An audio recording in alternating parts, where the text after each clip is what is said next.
Hello, and welcome to another episode of This Is Our Year. I'm your host, Michael Kurland. Joining me, as always, is my partner in crime, Dougie Fresh. What is going on, Douglas? How are you today? I'm doing well, Mike. It's Friday.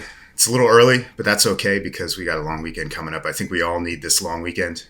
And so I'm doing well, man. It's good to see you, and we got a lot to dive into, so...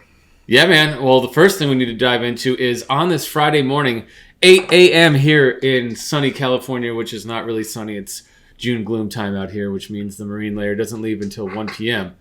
But all that stuff nobody cares about. What they care about is, are you drinking at 11 a.m.? And if you are drinking, what are you drinking? It's my job. It's your job. Someone's got to do it, man. You do. I actually have a really nice double IPA I found again, but seeing that it's 11 a.m. and I have to go play a round of golf after this today with the boys, maybe we'll punt that one to next week. So I figure I'll give a shout out to one of a hometown beer, Stamford, Connecticut. I don't think I've shot these guys out yet, but they're just they're a great success story out of Stamford. I'm pretty sure you've had them or at least heard of them, but Half Full Brewery. No, I've never heard of Half Full Brewery, and I did not know that Stanford had a brewery, but that's how long I've been gone. We have a for. Couple, actually, and I need to get around to shouting out like Lock City as well. I named my football team after them, as you know. But Half Full has been doing it about 10 years. This is kind of their flagship beer. It's called Bright Ale. Okay. It's crisp. It's like a 5%er. It's nice. It's an ale, but you can almost like drink it outside. So it's good beer. We're going to crack it. Ooh. 11 a.m. because that's what we do. Love that sound. And I'm using my souvenir Mets cup from the game we went to. So very nice. Nice little touch. Very nice. Which that'll be the last souvenir you get from Citi Field for the rest of the year. So at least when Max is pitching. Real quick, someone just forwarded us 4 tickets for the game on June 17th. I don't think I need to ask permission because we know Max is not going to be pitching on June 17th. Okay. So, well, if someone else gets injured and is out for an extended period of time, yes, you are done. You are banned, and I will blame the downfall of the Mets season on you if that occurs. It's all. I have the power, baby. So cheers. Cheers, buddy. Oh, I don't know. Are you drinking it? You're not drinking No. Still, I just hit my 1 month of sobriety a couple days ago, and I gotta honestly say it's been a lot easier than I thought it would be, and I fucking feel great. You know, all the stuff they say about alcohol, I can honestly say is true. It's really not good for you, but I do enjoy it. So I just need to find out how to enjoy it responsibly once this child of mine is born. But, and again, like so 1 month. Congrats. How are you dealing with having to be an owner of a business, like taking clients out? It's just seltzers. I've just been drinking, Pellegrinos, Club and soda, Perriers, and lime. Yeah, it's not bad. It's not bad, man. I've been sleeping great. I've been, I don't know if the audience can see, but everyone tells me my face looks thinner. I look like I don't look bloated and puffy. So I'll take it. And I went from looking 43 years old to looking back to like 37. So.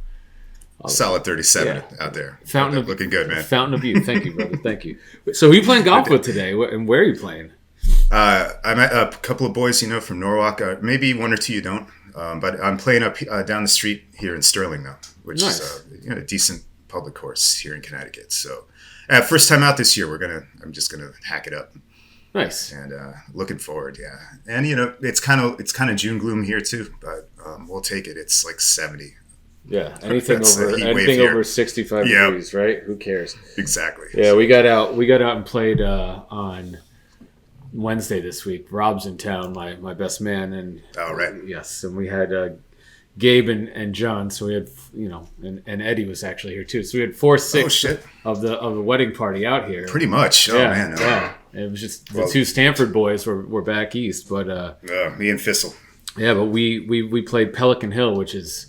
John is a member over at Pelican Hill, and it's an incredible course overlooking the Pacific Ocean. And did exactly what you just said, hacked it up. I pulled my driver out for the first tee. I hit it hard left, and I decided I'm going to hit my 5-iron. Yeah, I went 5-iron off the tee box for the next 17, and I had some really nice iron shots. I can hit I've finally gotten to the point where I can hit my irons probably 50% of the time.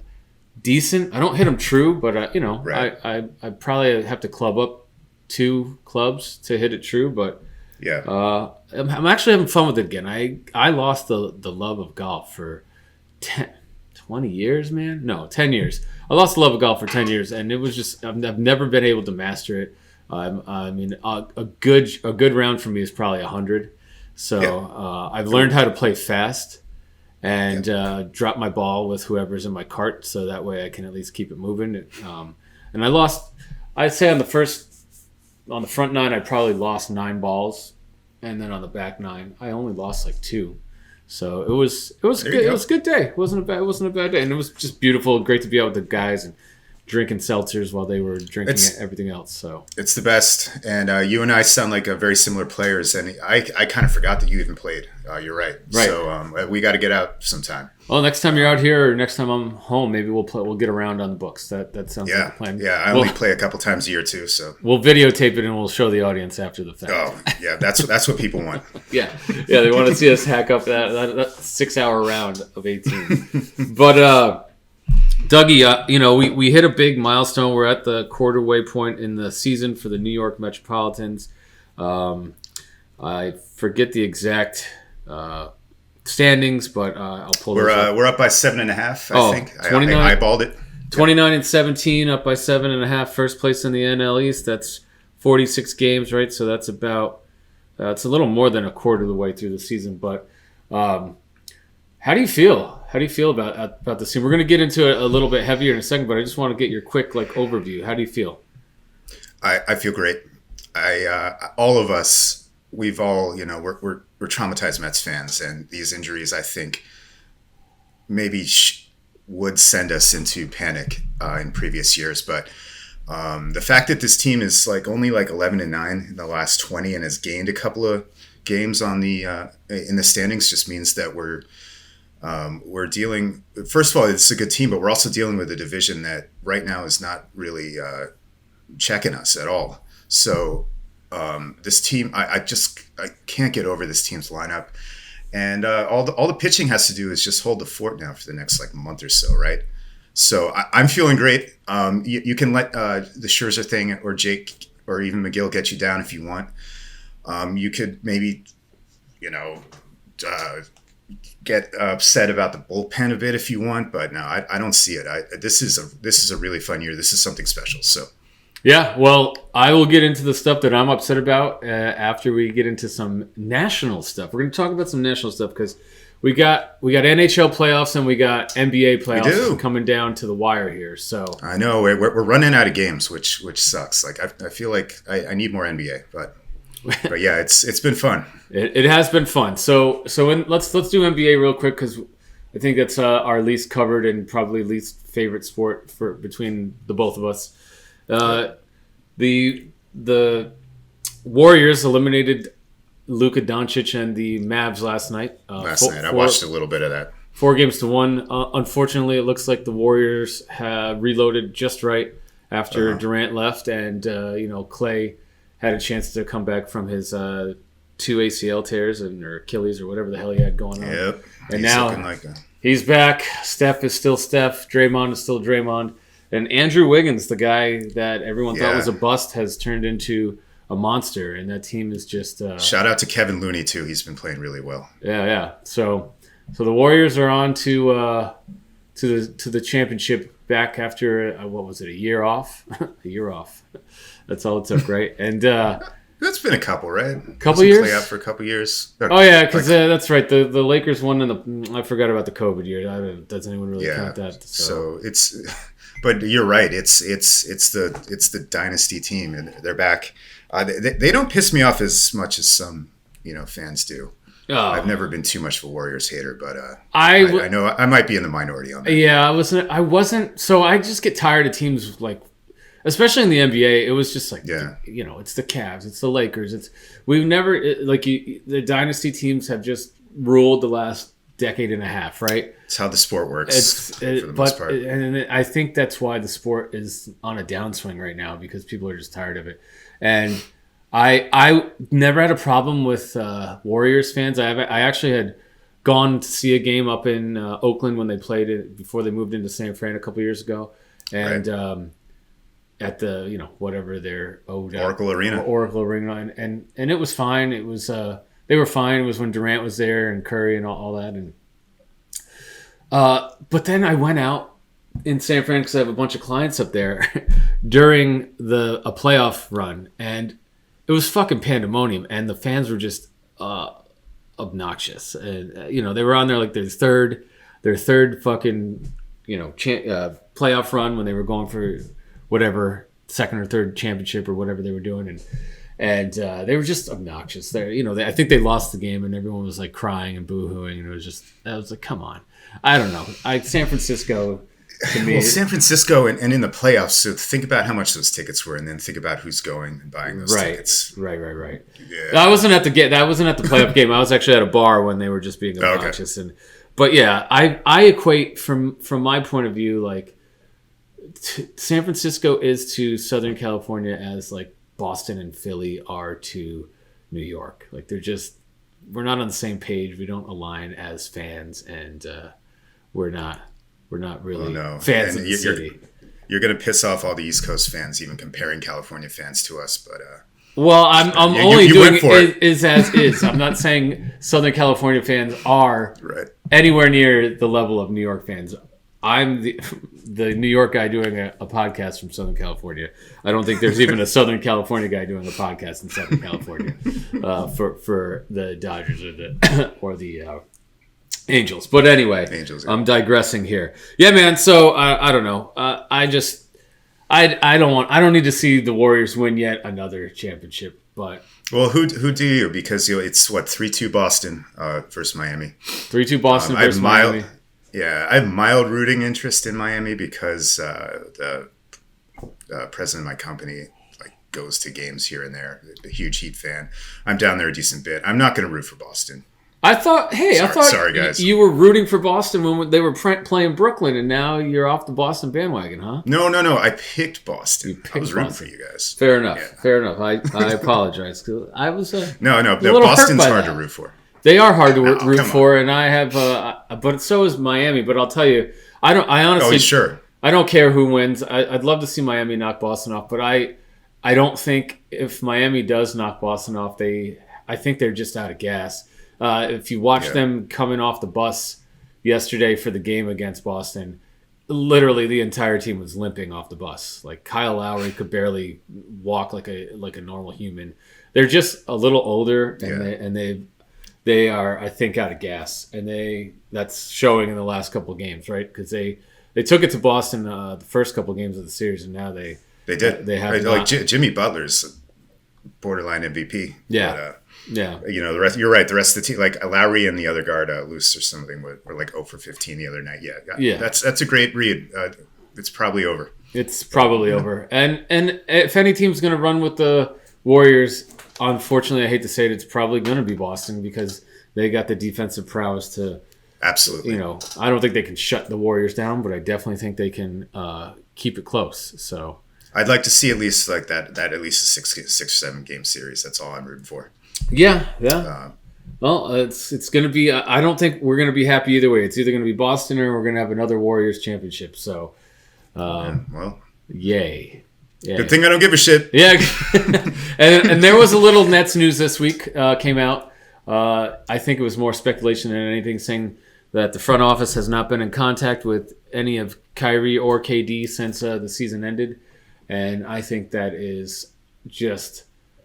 Not much ado about nothing. I think it's a little bit of writers having nothing to write about and trying to make a story out of nothing. I don't think people love to hate on the Nets, so that's a little more catnip. I mean, I read that and I didn't look into it, and I'm like, oh, wait, what a mess, right? Yeah, and that's what it's supposed to do. I looked into it a little bit as well, and I think it's inaccurate. I think that they couldn't actually get any hard sources, and they even said that themselves, like, well, there's nothing saying this is definite, but it seems like, and I've heard it's been confirmed multiple places by other beat writers, but I don't see how Kyrie doesn't come back, and I don't see how KD would want out of here. He just signed a 5-year extension, so I think Mark's called Kyrie on the carpet. I think Kyrie tanked last season. He's the issue, and I think he's gonna, now that the vaccine, unfortunately, all that stuff is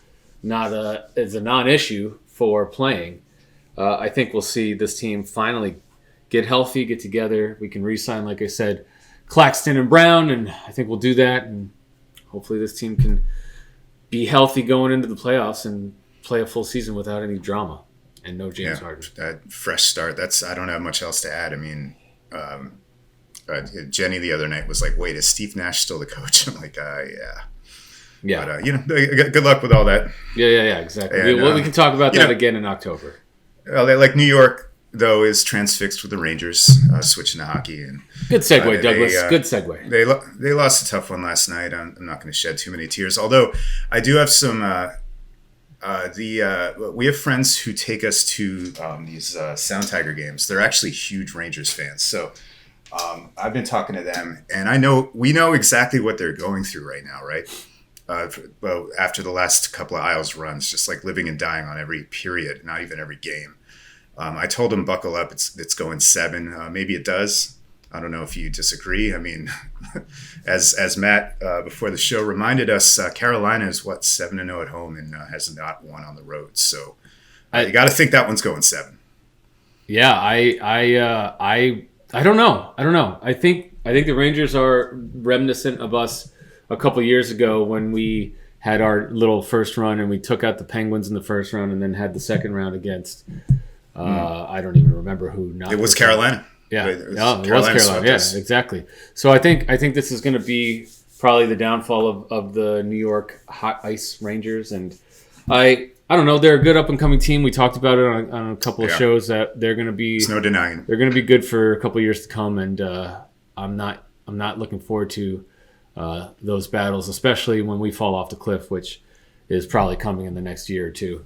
So let's hope not. But you're right, and maybe we could even watch some Connor McDavid, which I need to do all of a sudden. Yeah, he's putting up video game numbers. So good transition, right? We got Tampa Bay, who's just motored through Florida, showed Florida. I think two things when I look at that is, one, Tampa is just such a playoff team. They are such a playoff team, and honestly shows how strong and how far Toronto came. And Toronto was actually it's going to be a really good team. They just played Tampa, who's one of these years. They just played Tampa. I mean, they took Tampa to the brink, and Tampa, Tampa gave them a lot of props. And now Tampa's playing. They buzzsawed through Florida. And the second thing that it shows us is like, thank God, we did not give that contract to Bobrovsky.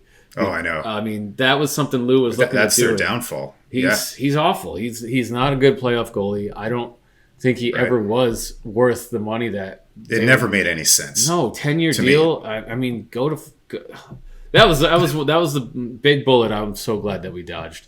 I know. Can you imagine if we had another DiPietro contract, basically? Yeah, I mean, he's great. He's fine in the regular season, but he's not great in the playoffs. And, I mean, they were the President's Trophy, right? Right. They were the best team in the regular season. And They just got rolled. They got swept.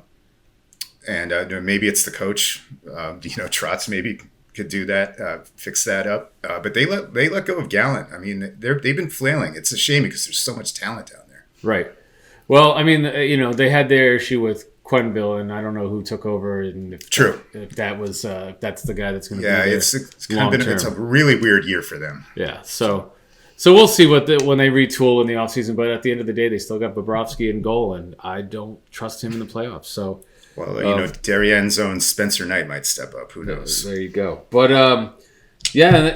flying out to the West Coast, I mean the Edmonton. I have been paying attention to the Edmonton series and the St. Louis series, and Edmonton just took out Calgary last night. Like you said, Connor McDavid just looks like a power forward on ice. He's unstoppable. You cannot get him off the puck.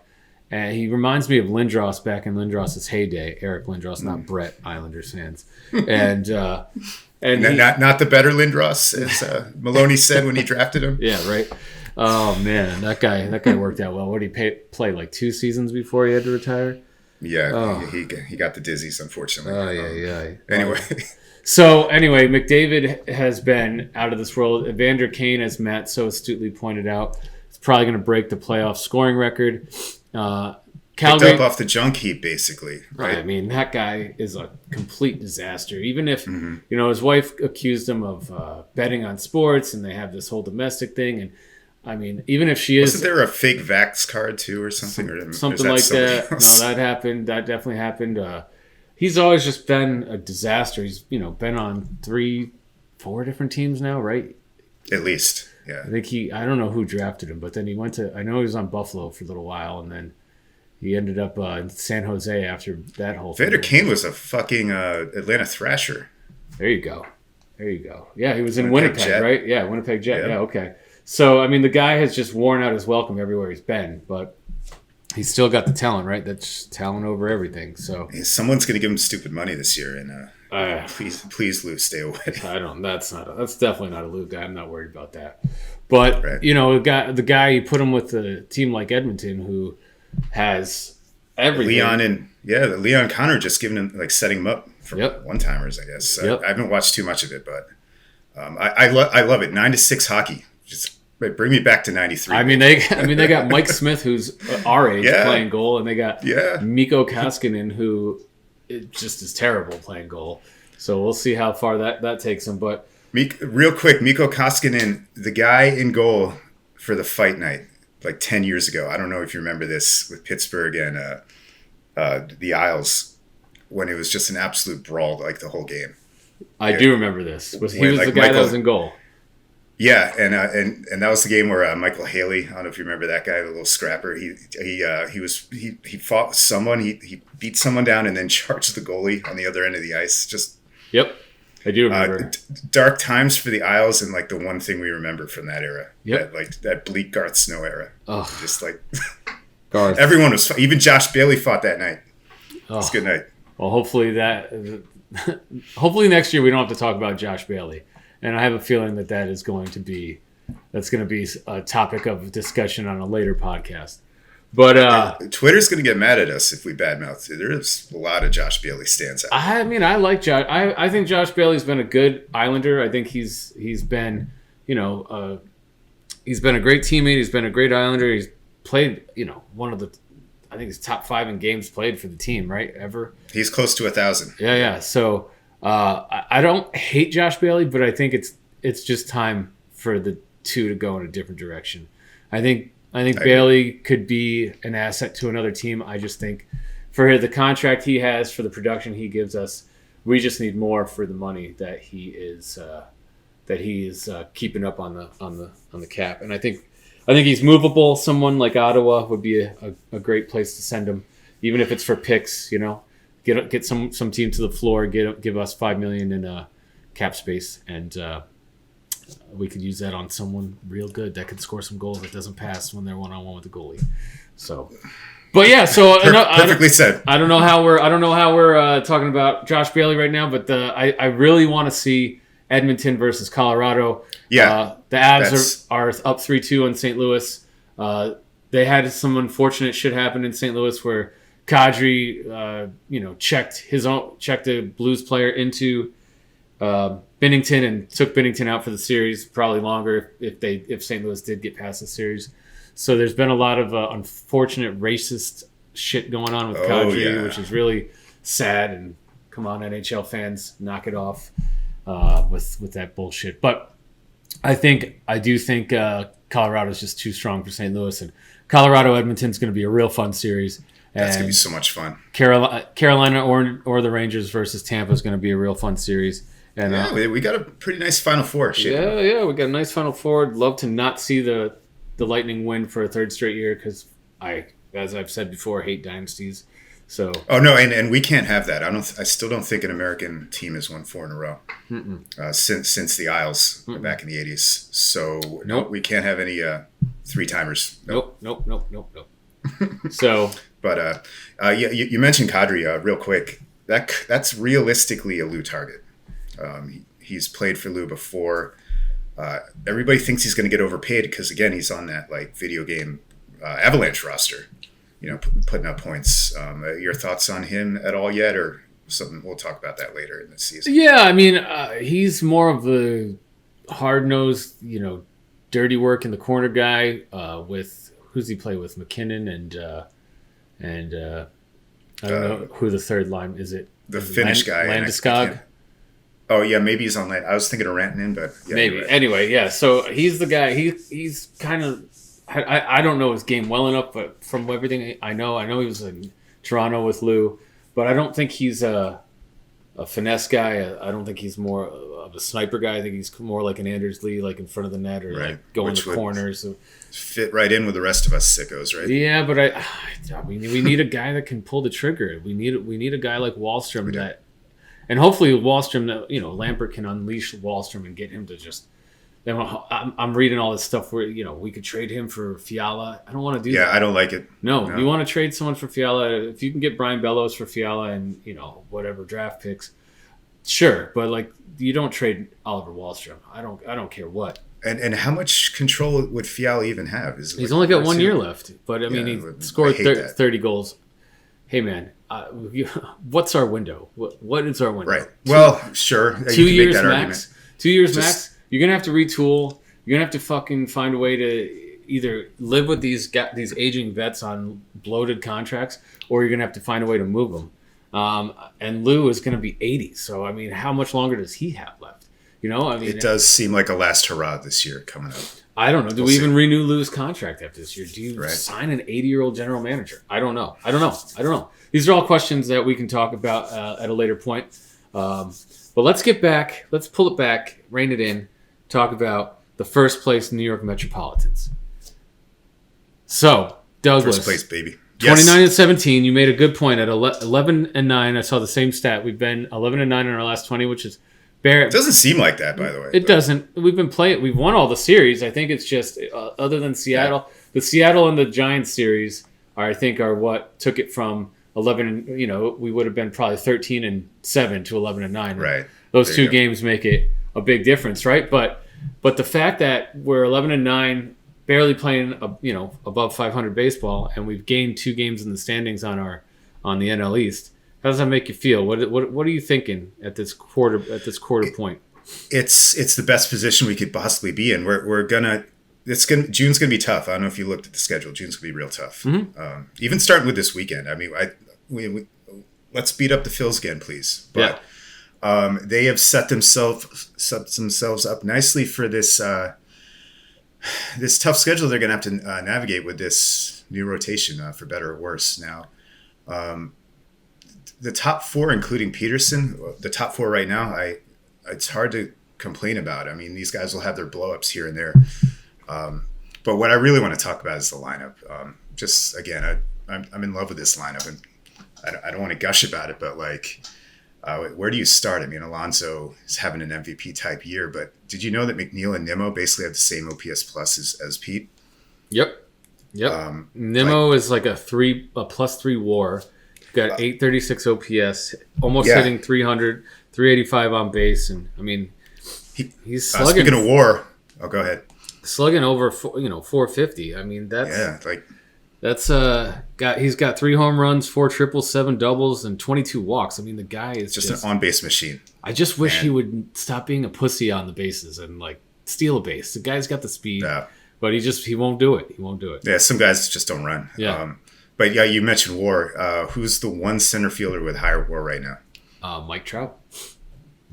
So we have the second best center fielder in baseball currently, and I mean we've seen him every year. We've seen him get better and better and better, and now he's even playing when he's not hurt.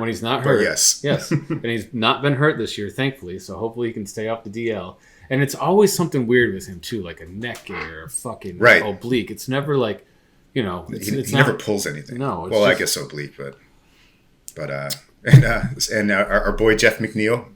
Yeah, so he tweaked his knee the other day. Do we have any updates on that, Douglas? Not as of yet. I think he's okay. Look, they were down 9-0 or something when that happened, and that was a hell of an effort, by the way. I kind of forgot about that. I was going to bring up the hecklers in Monday's game. I don't know if you watched the replay or if you watched that when it was already like 10-3, right, in San Francisco, and you could hear like the fans that were left, and just some amazing hecklers behind the plate. That was from the second that game. was Monday, right? Or no, the first game, right? It was the first game. It was the blowout. Where they were telling me he had too skinny of legs and he'll never have any power, and then he cracks. And they're getting him shit for choking up. Yeah. Again, you got no power, McNeil. Your legs are too skinny. Yeah. I heard that. And he absolutely crushes one. But I thought I was going to leave the park. McNeil's been an absolute revelation, right? Yeah, he's got 50 hits. Revelation. He's got 50 hits. Yeah. You know, one ahead of Pete, and he's just been raking. He's batting .321. 2 homers. He's got 23 RBIs. Strikeouts are only at 17, which is the McNeil that we know, right? So he's back. He's back. And his WAR is he's playing at a 2 WAR, which is pretty amazing. So yeah, I don't look at WAR, but I look at OPS plus because I'm lazy and I'm just going Baseball Reference. Some people like WRC plus. Fine, that's cool too. All of it's good, right? All of it's Alonso, good. McNeil, Nimmo, all over 140 OPS plus, which is crazy. Right. Again, and then you got Lindor, who's like 125. He's doing his thing. Yeah, he's turned it on the last couple of games. He was, when we saw him, him and Escobar were ice cold. That was a couple weeks ago, and Lindor's starting to hit again. He's got the second most home runs on the team. He's up to 250. He was down, closer to 230 a couple weeks ago. So that he's putting some shit together, and he's also getting a bunch of walks. He's got over 20 walks, 5 stolen bases. I mean, the guy looks good, and he's playing great defense. That's these are all-star shortstop numbers. Yep.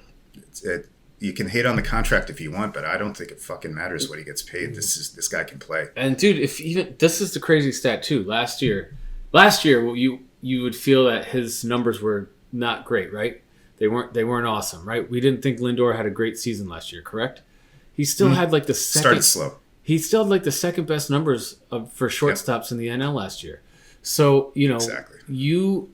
Shortstop is a position that there's a bunch of premium guys.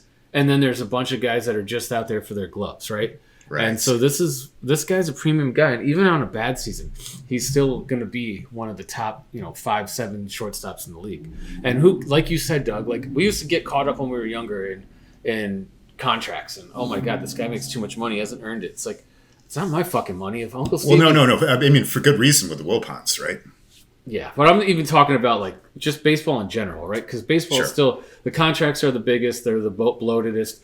Most of these guys get paid on what they've done instead of what they're going to do, and it's all guaranteed. It's all guaranteed, right? So you could have a great. This is actually what I did my thesis on in college. Do Major League Baseball players play better in their contract years? And the answer was yes. The answer was yes, they do. They play better in their contract years than they do extra in any juice, other year. baby. Extra juice, right? So, these contracts are ridiculous, and we used to get caught up in this guy's contract. He hasn't earned his contract, blah blah blah blah blah. But at this point, I don't care what The only one that I wanted off the team was Cano, and it had nothing to do with his contract. It was because he was blocking, Dom and JD from getting those DH at bats who are much younger and McNeil guys. To an extent, at second. So yep. And now he's gone, and that we ate his overpaid contract that we didn't sign him to. It's just that's just another great point about how this year's gone so far. Like that was one of the things we were kind of worried about coming into the season. That was taken care of. That couldn't have gone better. Nope. This team proved that they care about winning, and you can tell that the players are bought in. Yep. The bottom of the roster has even been great. Let's give a shout out to Nagosic. Let's give a shout out to Colin Holderman, man. Yep. Hasn't given up a run. I mean, Drew Smith's been struggling lately, but that's going to happen. Yeah, I think every year. So let's stick with the bats for a bit. I think Sure. we're doing well with the bats. I'd love to see Escobar pick it up in terms of his batting average. He's been turning it on a little bit more the last few. He got a couple of home runs finally. He's back to like league average OPS. Yeah, and he's drawing some walks. He's got a bunch of strikeouts. He's leading the team in strikeouts, which He does whiff a lot. He does whiff a lot, but I do think he went through that rough patch where we were talking about a couple weeks ago, where he couldn't hit the broad, as my father would say, couldn't hit the broadside of a barn. He was just couldn't even make contact. I mean, 3 pitches, three swings, 3 misses, and it wasn't close. He was not seeing the ball good. But he's starting to put the ball back in play again. He's got a couple of hits, so that's I think a linchpin right there. And Canna's looking good. Our lineup is deep. Our bench is deep. And as we showed against San Francisco, I wish we would have pulled this game out. I'm not going to go too crazy that Diaz blew the save with 2 out in the bottom of the 9th. Couldn't get the last out, and San Francisco. Just an absolute wild game though, and another crazy comeback for this team. That's 7 runs, 7 runs in the 8th to go up 1. Gave up a couple in the bottom of the 8th. Took the lead again in the 9th and then lost it in the bottom of the 9th. Gary Cohen actually woke me up during all the mayhem in I guess that was whatever the 7-run inning was when it was 8-4, and just I can't remember a team with this kind of fight. Watching them, like I just can't. Yeah, I don't know if you can, but no, dude, it's incredible. When we came back from 6 down against Philadelphia. That I was like, that doesn't happen very often, and we probably won't see that again this year. And then to come back less than a month later, and put a 7th spot in the 8th inning. Hey, don't forget 5 against St. Louis before that. So. Yeah, man, it's just this team has no quit, and I think, we talked about it. Is Eric Chavez and whoever the assistant hitting coach, can't remember his name right now, Barnes or something. Yeah, Barnes maybe. Are they making a difference? And I think they got to. I think their approach has to be helping. I think this team looks for contact. They look to go deep in counts. They're not scared to swing the bat with 2 strikes. You see a lot of them choking up. And I think last year when they got to 2 strikes, I don't even think they believed in themselves. I certainly didn't believe in them. And the at bat was pretty much over for the most part. Yeah, it's a different vibe. It's a different vibe. So if you had any criticisms about the lineup, spots, defenders, positions that you'd like to see improved. Where's your head at on that after a little serious more nitpicking here, right? Yeah. Come on, that's what we got to do. Let's talk some shit. All right, fair enough. I before we do that, I do want to give out a shout out to JD Davis too, who's had some bad luck, but he's been mashing the last week, which is a great sign. I mean, if he can hit, wow. But if you want to nitpick, I like Travis Jankowski, but he can't hit. I mean, he does not have an extra base hit yet this year. And interestingly enough, they just promoted Jake Mangum to AAA. I don't know if you saw that. I did. That guy can hit and probably provides the same kind of defense, maybe a little less speed. Don't be surprised if we see Jake Mangum up this year. You want to get on the catchers? You want to get on Nito, Mazika, McCann? Feel free. That's the obvious weak spot of the lineup, right? Yeah, I mean, I think that's the guy that you need to look at to upgrade. McCann's out for another 6 weeks probably with this wrist injury, and Nito, which is rough. And Nito's hitting 206, Mazika's hitting 240 in limited at bats, and I think they can bridge us until McCann gets back. But McCann was only hitting.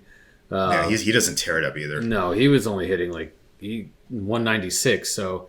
And no power from any of them, no RBIs. I mean, and they're playing good defense. I will give them that. All 3 of them are playing good defense. So, and they're calling good games. That's why this is a nitpick. This is a nitpick. I would love to see them go out there and get someone like Contreras to bolster that. I don't know how I feel about bringing a new catcher in mid-season to learn a staff. I don't know what you gain offensively. I don't know if you're going to lose it defensively, or at least that period of getting some guys back. But that's I'd like to see him look at possibly upgrading the catcher spot at some point this summer. I kind of figured that Nito would hit by now, in his career, and I've pretty much given that up. I watch him at bat, and I'm no hitting coach, but if his swing just looks ugly, and it looks like he's using a bat that probably weighs more than he should be swinging. Like, it's too heavy for him to be swinging, and the way he contorts before he gets, like if he's swinging this heavy bat and he's contorting all the way back, he's just late on everything. I mean, the guy just, I don't know. I hate his stance. I think he's a great guy, and if you follow him on Twitter, he's pretty funny. But how is he? Yeah, he's hilarious. But he seems like a great teammate. Yeah, seems like a great teammate, great backup catcher. I just wish he would shorten his swing up and put the ball in play a little bit more, and maybe use a lighter bat. But yeah, I mean, and like, I can't get mad at Patrick Mazeika. He's doing his thing. He's doing the best he can. Quad A player. The both of them are doing the best that they can, and at least we got a lefty-righty platoon right now. If they need it, right? They feel that that's the best. And absolutely, and not that this is happening anytime soon, but Francisco Alvarez 4 for 4 last night. Exactly. We don't need much. I mean, when do you think he's going to be up, next year or the year after? Next year. I definitely think he at least gets a cup of coffee next year, if not more. Yeah. The way he's mashing, like at all levels, it's fun, man. Like Vientos is hitting again. Khalil Lee maybe turns it around. If not, they got Mangum. I mean, we got some guys coming up. We got some bats if needed. Yep. As long as Escobar can, like we said, start hitting, like you said, JD's finally starting to turn around. He went from sub 200 to he's hitting 230 now, which is, quite a good turnaround. He's getting the bat on the ball. So now let's. But you're right. Like he's keeping that seat warm for like Beatty or Vientos. Yep. Eventually. So yeah, the bats are good. I think the pitching is maybe the concern here, right, going forward for the next month. I think so. I mean, obviously, you had Chris Bassitt get shelled in that game that we came back and almost won. Like you said, that's going to happen. I'm not going to lose sleep over it. We signed him to a 1-year extension with a mutual option, so $19 million. So hopefully they both opt into that next year, and he's back. He said he loves it here. Let's talk about that though. Josh in our chat made a good point, and other people have made this. A mutual option doesn't seem like anything like real, right?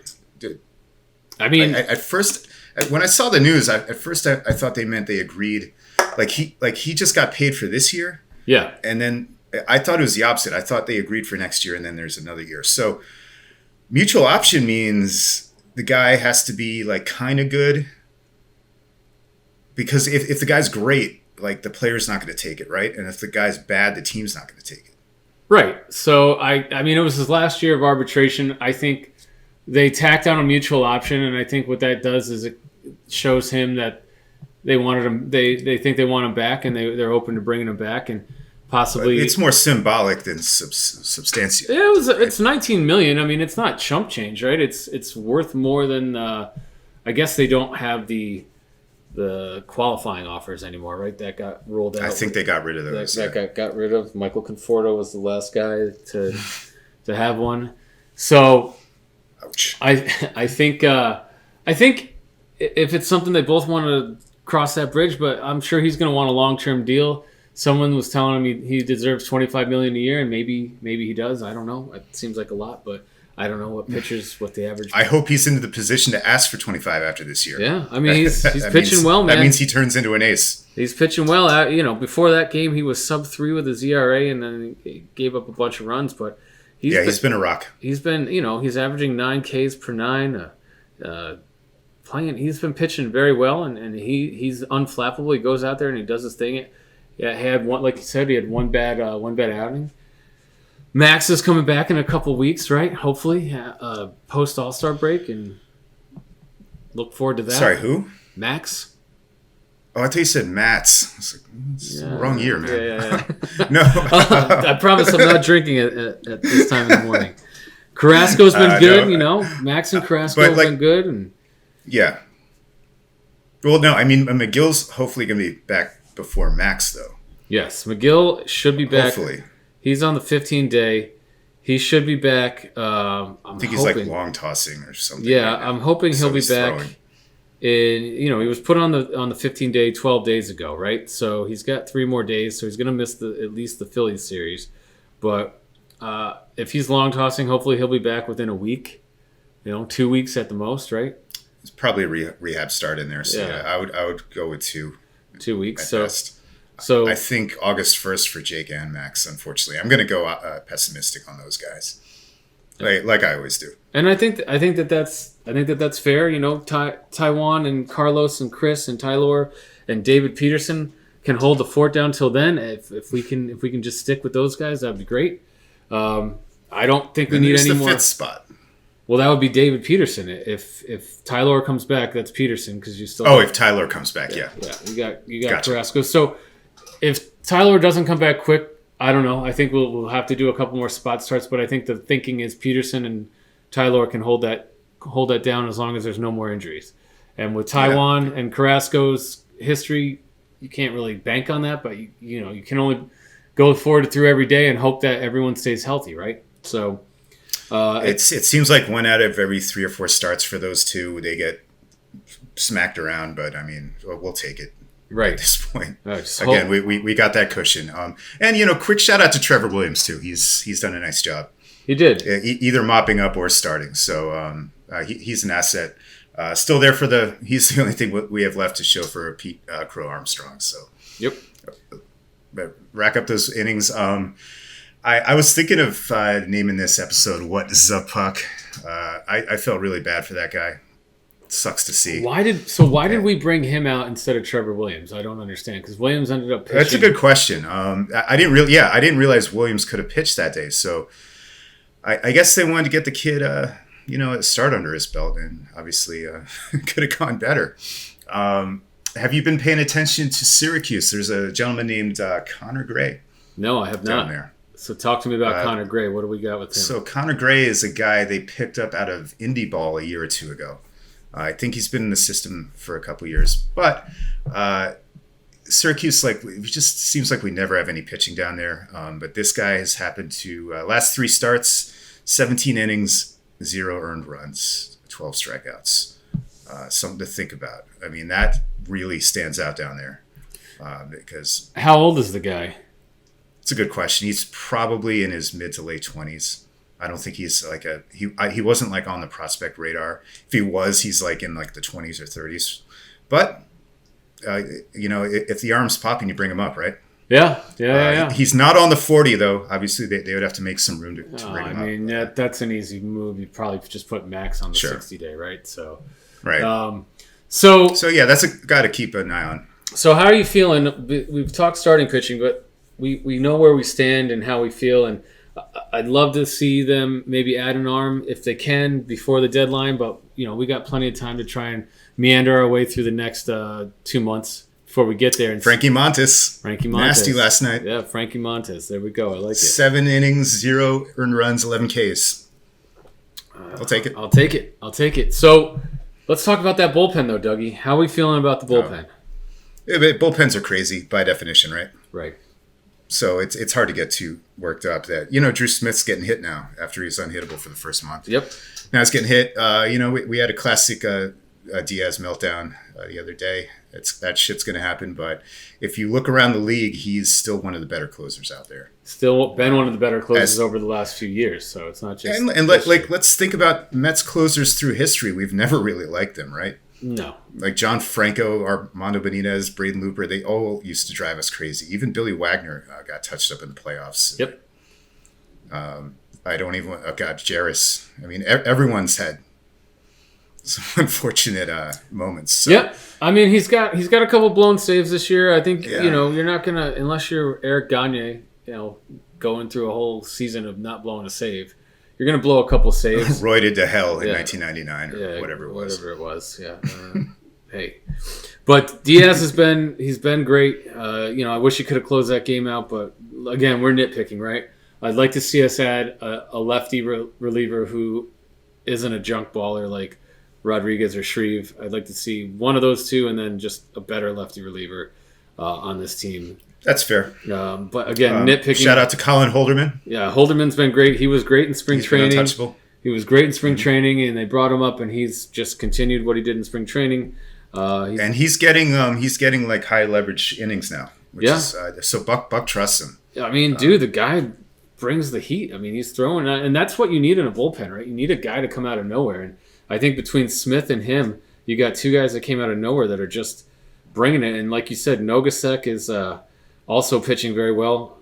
Who did we trade for Nogasek? Was that I know. I know who it was. Was it the Addison one? Yeah, no? I think it was Addison. It was the Addison retrade. Yep. Okay. Yep. Because there were a bunch that year. There were a bunch of guys. Yeah, because we got him from Boston, and that's where we sent Addison Reed to. And Drew Smith was Duda. Well, Drew Smith was so. Hey, look at those year-end dumps for relief pitchers. Thanks, Sandy. Thanks, Sandy. So yeah, man. I mean, like Nogasek, Medina, Lopez, whoever. They pitch better than expected, which is great. We'll take it. Yep, and I'd love to see maybe Sza-Puck's the guy that you get some lefty innings coming out of the pen. I mean, I know they've stretched him out to be a starter at AAA this year, but maybe he's the guy that comes in and because Shreve and Rodriguez. I mean, I like Rodriguez's deception. He comes, reminds me a lot of Feliciano with that sidearm step. He reminds me of Randy Tomlin, blast from the past. But wow! Remember a pitcher? Great shout out. That guy owned us. We could never beat him in the early '90s. Nope. Pirates. Because it came from like a sidearm position, and he stepped towards first base, just like Rodriguez. So Rodriguez has been pitching pretty decently. 3.86 ERA. I've warmed up to him. I don't know if you recall. I didn't love that Castro trade, but I'm fine with it. He's doing all right. He's okay. He's doing all right. I wouldn't trust him in a huge spot, but and him and Shreve got great numbers. I don't know how they are against lefties specifically, but they both have a K rate over 11 per 9. Shreve has a 4.50 ERA. Rodriguez at 3.86, and I think Shreve was way down below that. He was. He got touched. That got skewed by some mop up work. I think. He got touched up a little bit. I think in Colorado. So. Who was the guy that I will say he gave up a home run? Was that against? That was against Seattle, right? Where he gave up the home run and then he started yelling at what's his name? The guy that plays left field that we hate, that everyone hates. That came from Winker. Oh, Winker, yeah. Winker, yeah. He was screaming at him, I think, when he gave up the home run. Yeah, exactly. So yeah, he's been touched up a little bit recently, but. Well, I will say this. Going forward, I think a lot of guys are going to get touched up because it appears the juiced balls have been released. Yes. Have you seen the same thing? Yes. Yeah. Home runs are coming back. People aren't saying they're throwing MLB was balls. like, oh, the weather's different in the East Coast now, so expect some more runs. It's like, dude, you're fucking with the balls again. Yeah. Great. Yep. Cool. All right. Just no Tommy John, please. No Tommy John. So. Oh, I know. Well, Dougie, the fact that they do this shit mid-season is just insane. I mean, dude, just what? Why don't you just market to the younger crowd again and stick with one ball? I mean, I'm okay with 20 to 19 games, and I'm also okay with pitchers duels, but like, pick a poison. Like, stop going all over the place. Stop fucking around. Rob Manfred. You're awful. Get your teeth fixed. So, well, Dougie, it's been a great little wrap up on a quarter way through the season. As usual. Nitpicking on some fun stuff. Teams in first place. We can't complain too much, right? Like we said, life is good, man. Life is good. Let's go Mets. So, what do you got to say, Dougie? Mets, baby. This one's tough. Vaya con Dios, Ray Liotta. Goodfellas is probably the movie I've seen the most times in my life, and he's pretty much great in everything. He could lift up a bad movie, just by himself. So. Shout out to him. He, center stage between De Niro and Pesci is not easy, and he pulled it off. So, vaya con Dios, Ray. All right, guys. Audience, until next time.